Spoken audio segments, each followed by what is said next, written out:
great pleasure to extend a warmly welcome all of you to the Korea Laos Economic ในวันที่23มีนาคม2026ได้มีกองประชุมโตมนการร่วมมือด้านเศรษฐกิจและการพัฒนาระหว่างสาธารณรัฐเกาหลีและสาธารณรัฐประชาธิปไตยประชาชนลาวโดยการเป็นประธานร่วมของท่านสุริวัฒน์ สุวรรณจุมคำรองรัฐมนตรีกระทรวงการเงิน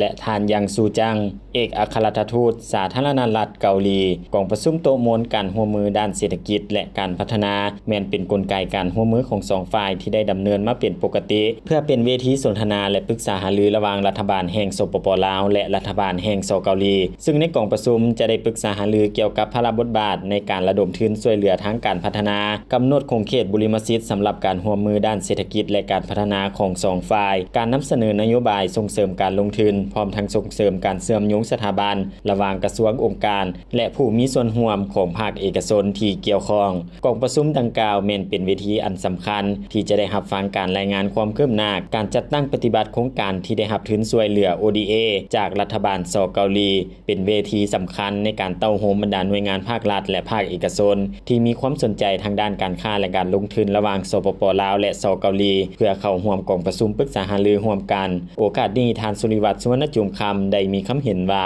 กองประชุมดังกล่าวแม้นมีความหมายสำคัญอย่างยิ่งซึ่งเป็นการร่วมมือด้านเศรษฐกิจและการพัฒนาแม้นกลไกการร่วมมือของ2ฝ่ายได้มีการแลกเปลี่ยนระหว่าง2ฝ่ายสปป.ลาวและสเกาหลีกลไกแผนการสนับสนุนด้านต่างๆให้แก่สปป.ลาวรวมทั้งกลไกนโยบายส่งเสริมการลงทุนทางภาครัฐและเอกชนให้นับมือนับดีขึ้นเป็นก้าวๆ